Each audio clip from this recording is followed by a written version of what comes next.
આજે ધારાસભ્ય ગોપાલ ઇટાલિયા વિસાવદર ખાતે આરોગ્ય વિભાગની મિટિંગમાં પહોંચ્યા હતા, જ્યાં વિવિધ આરોગ્યલક્ષી સેવાઓને લઈને તેમણે સંવાદ કર્યો। PMJYની વાત હોય કે પછી ગાયકોનોલોજિસ્ટ ડૉક્ટરોની વાત હોય, તેમજ વિસાવદરમાં નવી હોસ્પિટલનું નવીનીકરણની વાત હોય, તેવા મુદ્દાઓ તેમણે ઉઠાવ્યા ને શું માંગ કરી વિગતે વાત કરીએ।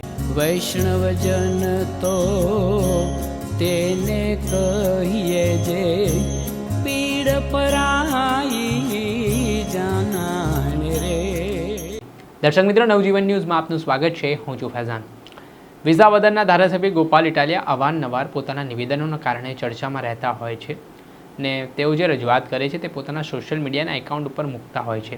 ત્યારે આજે વિસાવદર ખાતે પ્રાંત અધિકારીની અધ્યક્ષ સ્થાને આરોગ્ય વિભાગની મિટિંગ મળી હતી ને આ મિટિંગમાં વિવિધ જે વિસાવદરના આરોગ્યને લાગતા પ્રશ્નો હોય તે પ્રશ્નને લઈને ચર્ચા કરવામાં આવી।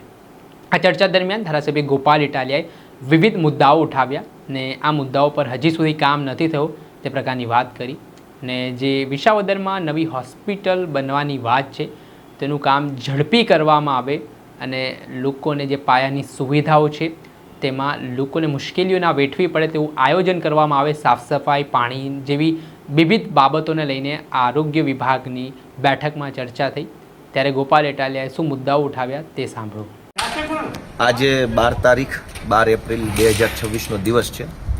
વિસાવદરના પ્રાંત અધિકારીની કચેરીમાં આજે રોગી કલ્યાણ સમિતિની એક મિટિંગ હતી।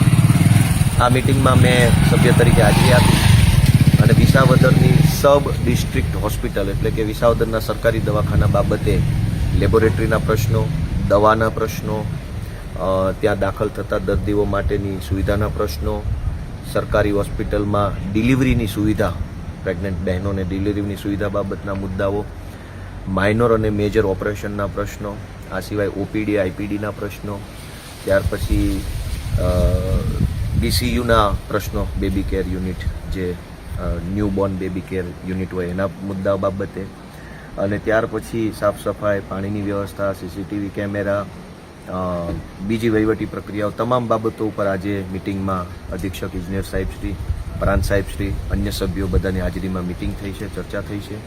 PMJY યોજના જે છે એના લાભાર્થીઓ, જેમાં ડાયાલિસિસ હોય, હિપેટાઇટિસના દર્દીઓ માટેનું ડાયાલિસિસ હોય, આ બધા મુદ્દા ઉપર પણ વિસ્તૃત ચર્ચા થઈ છે। અને ખાસ કરીને વિસાવદરની જે નવી હોસ્પિટલ મંજૂર થઈ છે એ હોસ્પિટલનું કામ જલ્દી ચાલુ થાય તે માટે અમારે આ મિટિંગમાં ચર્ચા થઈ છે અને આ ચર્ચાને ગાંધીનગર હું જઈશ ત્યારે અધિકારીશ્રીઓ અને સરકારના પદાધિકારીશ્રીઓ સમક્ષ પણ મુદ્દો રાખવાનો આજે નિર્ણય લેવામાં આવ્યો છે।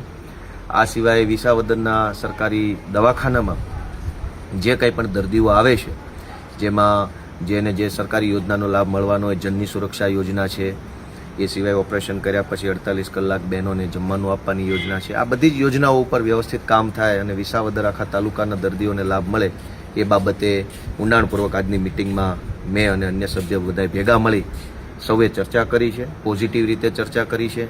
અન્ય બધા સભ્ય જે હોય આ વિસાવદર પંથકના એ પણ બધા હાજર હતા।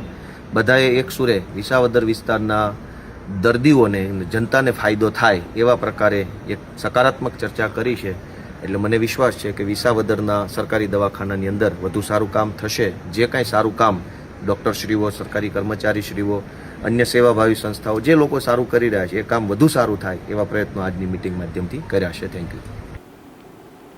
આપણે સાંભળેલા વિસાવદરના ધારાસભ્ય ગોપાલ ઇટાલિયા, તેઓ વિસાવદરને લઈને સતત લડાયક ભૂમિકામાં જોવા મળતા હોય છે। ત્યારે લોકો, દર્દીઓ વધુમાં વધુ લાભ લઈ શકે, સરકારી યોજનાઓનું આરોગ્યલક્ષી તે માટેનું એક આયોજન થાય તેવી વાત તેમણે કરીને આગામી દિવસોમાં તેઓ ગાંધીનગરમાં બાબતે રજૂઆત પણ કરવાના છે તેવું આશ્વાસન તેઓ જનતાને આપતા જોવા મળ્યા। દર્શક મિત્રો, આવા જ નવા વિડીયો સાથે આપણે માહિતગાર કરતા રહીશું, આવા અપડેટેડ વિડીયો આપના સુધી પહોંચાડતા રહીશું। એટલે નવજીવન ન્યૂઝ જોતા રહો।